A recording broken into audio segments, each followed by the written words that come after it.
اب سوال فوراً کہیں گے روح جسم سے باہر ہو تو بندہ زندہ ہے. اب عام بندہ تو پریشان ہو جائے گا, اجی روح جسم سے باہر تو بندہ زندہ کیسے؟ توجہ رکھنا ذرا. انہیں کہنا روح جسم سے باہر ہو بندہ مردہ ہوتا ہے, یہ لکھ دو. زہر کا پیالہ پی لیا جائے گا, لکھ نہیں دیا جائے گا. کیوں؟ اگر یہ لکھ دینا کہ روح جسم سے باہر ہے, میں ابھی قرآن کریم پڑھتا ہوں, سورت نمبر 39 سورت زمر آیت نمبر 42.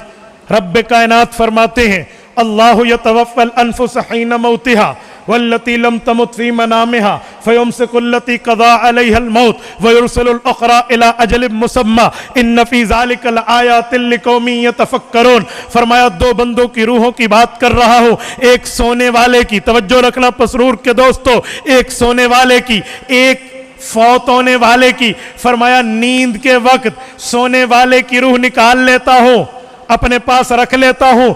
اگر اس نے فوت ہونا ہوتا ہے روح میرے پاس رہتی ہے, بندہ مر گیا. اور اگر اس نے دوبارہ اٹھنا ہوتا ہے, زندہ ہونا ہوتا ہے, نیند سے جاگنا ہوتا ہے, فیرسل الاخرى, روح بھیج دیتا ہوں. میرے مولا آپ کیا فرما رہے ہیں؟ فرمایا ان فی ذالک لآیات, میں نشانیاں دے رہا ہوں. اللہ کس کو؟ لقوم, ایسے لوگوں کو, یتفکرون, جن میں عقل ہے, تدبر ہے, غور ہے, فکر ہے, جن کا دماغ کام کر رہا ہے. ان دماغ والوں کو میں سمجھا رہا ہوں کہ نیند کے وقت, سوتے وقت, نیند کی حالت میں روح جسم میں نہیں ہوتی.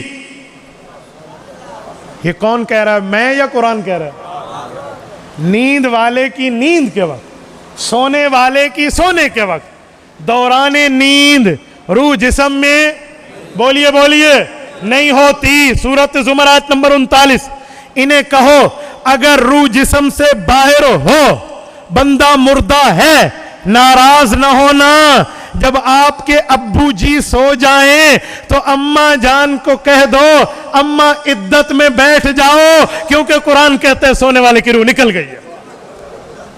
اجی گل پوری مولانا بچتی ہے کچھ؟ نیند میں روح نہیں ہوتی, یہ طے ہے قرآن کریم کی آیت ہے. تو کہتے ہیں روح جسم سے باہر ہو بندہ مردہ ہے, تو سونے والا ابا جی ہے, اماں جی عدت میں بیٹھے اور یوصیکم اللہ فی اولادکم للذکر مثل حظ الانثیین پہ آپ جائیداد تقسیم کر لو, من بعد وصیت یوصی بہا او دین, کم پورا ہو جیسے. روح تو نہیں ہے, بندہ تو فوت ہے, تیرے مطابق روح نہ ہو بندہ ہوتا ہے مردہ. تو جب روح نہیں ہے تو آپ اماں کو عدت میں کیوں نہیں بٹھاتے؟ اماں نو چھڈو, اپنی گل کرو کہ بیبی جی جدوں میں سو جاواں تو تے گھر ٹر جانا, اپنی بات کر لے. یہاں تو تجھے بہت اچھی طرح میرے بھائی مسئلہ سمجھ آتے, یہاں اتھے تسی پکائی بیٹھے ہو گل نو, پلے باندھ لئیے گل. بھئی ادھر جو نیند میں روح نکل جاتی ہے آپ کیوں عدت کا حکم جاری نہیں کرتے؟ ایک ہی جواب, مولوی صاحب روح نہیں ہے لیکن روح کا تعلق تو ہے. تو کہنا مولانا ایک منٹ, یہ تعلق کا لفظ قرآن میں ہے؟ تعلق کا لفظ کوئی نہیں, واللہ قرآن میں تعلق کا لفظ نہیں ہے اس آیت پہ. تو جب نہیں ہے تو نے تعلق کیوں مانا؟ مفسرین نے بتایا. میں نے کہا ہمیں تو کہتے ہو مفسرین نہیں قرآن مندے ہیں, میں نے تلاشی لی ہے تو اب تو قرآن سے تو ہاتھ دھو بیٹھا. یہ تو ابھی میں نے پہلی ویکسین دی ہے تجھے, ڈوزیں اور بھی رہتی ہیں. میرے بھائی تعلق کا لفظ نہیں ہے, تو کہتے ہیں تعلق کا لفظ نہیں ہے, نظر نہیں آتا. سونے والے کا دل دھڑک رہا ہے, سونے والا کروٹیں بدل رہا ہے, سونے والے کی سانسیں چل رہی ہیں, خون چل رہا ہے, کھانا ہضم ہو رہا ہے. میں نے کہا نظر آ رہا ہے, تو پھر آنکھ کو ایمان سمجھتا ہے, آنکھ پر ایمان ہے, مشاہدہ ایمان ہوتا ہے, آنکھ کو ایمان سمجھ رہا ہے. قرآن پڑھ, سونے والے کی روح کے باوجود سونے والا زندہ ہے, قرآن پڑھ. قرآن تو ہے نہیں, لا محالہ کہیں گے تعلق تو ہے نا. تو میں نے کہا چلو میں نے مان لیا بھائی تعلق ہے اور مفسرین نے لکھا ہے.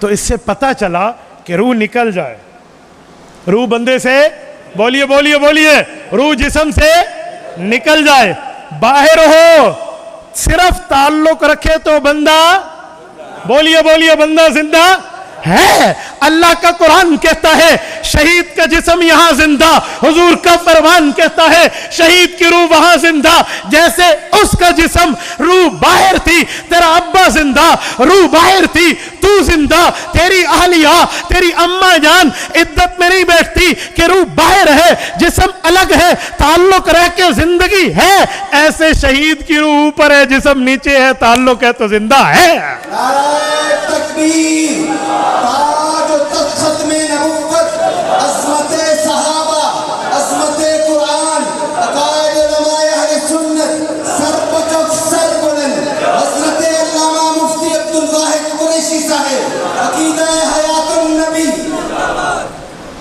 تو بھائی وہ تعلق آپ یہاں بھی مان لیں، فیصلہ ہو جائے گا۔ ہم نے تو کوئی مسئلہ نہیں کیا، ہم تو کہہ رہے ہیں رسول پاک کا فرمان میری سر آنکھوں پہ۔ اب اگلی بات، کوئی پوچھے یار سمجھ جو نہیں آئے گی تو شریعت نے آخر یہ مسئلہ سمجھایا کیوں نہیں ہے؟ تو اس تو کہتے ہیں ما فرطنا فی الکتاب من شیء، شریعت نے تو کوئی چیز نہیں چھوڑی، تو پھر شریعت نے یہ کیوں چھوڑا ہے کہ سمجھ نہیں آئے گی؟ دو جوابات۔ نمبر ایک، بہت سے مسئلے ہیں جو سمجھ نہیں آتے آپ مانتے ہیں، مانتے یا نہیں مانتے؟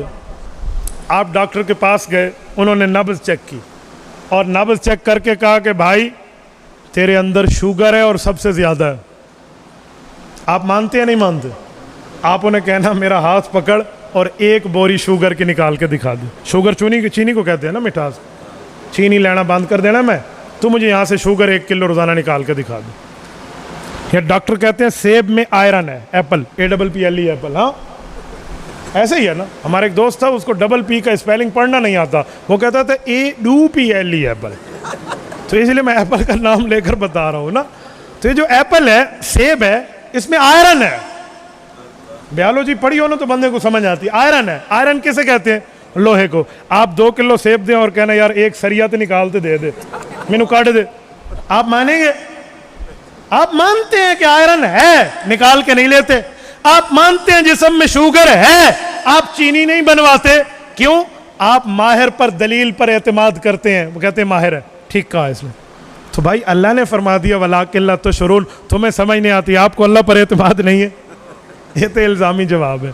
اب میں تحقیقی جواب دینے لگا ہوں۔ قبر کی جو زندگی ہے نا، اس کو چھپایا گیا۔ حدیث پاک میں ہے، اللہ کے رسول نے فرمایا اگر میں اللہ سے دعا کروں کہ تمہیں موت کے بعد والے حالات دکھا دینا تو تم اپنے مردے دفن کرنا چھوڑ دو۔ مسلم میں ہے یا نہیں؟ تو اگر وہاں کے حالات ہمارے اوپر منکشف ہو جائیں تو ایمان بالغیب ختم ہو جائے گا۔ اسی وجہ سے کبھی کبھار کسی پر کشف کرامت میں ظاہر ہو جائے تو وہ کوئی جو ہے نا لازمی بات نہیں ہے، لیکن عام طور پہ چیزیں چھپی ہوئی ہیں، اس لیے نہیں بتایا جاتا۔ تو ایک شخص سے ہماری بات ہوئی، وہ مجھے مماتی صاحب کہنے لگے کہ مفتی صاحب میں پڑھا لکھا بندہ ہوں، مجھے سب چیز سمجھ آتی ہے، تو مجھے بتا ذرا سمجھا دے کیسے ہے، میں بات مان جاؤں گا۔ میں نے کہا تیرے پڑھے لکھے ہونے کے باوجود تجھے بہت سی چیزیں سمجھ نہیں آتی۔ کہتے پوچھو۔ میں نے کہا کندھے پہ کیا بیٹھے ہیں؟ چلو پہلے آپ بتا دیں، ہمارے کندھوں پہ کیا بیٹھے ہیں؟ کیا بیٹھے ہیں؟ کہاں بیٹھے ہیں؟ پکے ہو؟ پکے ہو؟ کہاں بیٹھے ہیں؟ اعمال لکھ رہے ہیں؟ نہیں لکھ رہے، کندھے پہ بیٹھے ہیں، اوپر قمیض آ گئی، ان کا پینسل اندر چھپ گیا، کیسے لکھ رہے ہیں؟ مجھے سمجھا کے دکھاؤ۔ سمجھائے میں کندھے پہ ہے نا، قمیض پہ تو نہیں ہے، یا تو کہو قمیض پہ ہے، نس گئی، اگر کہتے کندھے پہ ہیں لکھائی پڑھائی گئی۔ دوستو ایک بندہ کندھے تے ہوئے تے اتنے آ ونجے قمیض۔ پھر بچوں کو یہاں اللہ کے رسول نے نہیں بٹھایا؟ حضرت امامہ رضی اللہ عنہ حضور پاک علیہ السلام کی نواسی، حضرت امامہ بیٹھی ہیں، حضرت حسنین بیٹھے ہیں، نعم الراکبان حضرت عمر فاروق رضی اللہ عنہ کی حدیث موجود ہے۔ تو جب بچے کو باپ اپنے کندھے پہ بٹھا لیتے ہیں تو فرشتہ کہاں جاتا ہے؟ بتا، اگر تو کہتے اتر کے کمر پہ آ جاتے ہیں تو کندھے والی حدیث گئی، پھر کمر علی لایا۔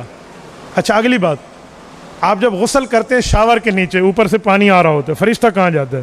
یا تو کہو فرشتہ سج جاندے پہ انہوں پانی پہ جاندے، گیلا ہو جاتے ہیں، آپ کہیں گے پس ویندا بیچارہ اتنے پانی آ ویندا، کہاں جاتے ہیں؟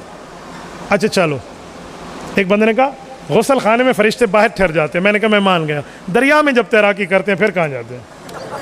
چل رہا ہے، سارے کو الٹرنیٹ موجود ہے، دریا میں جب تیراکی ہوتی ہے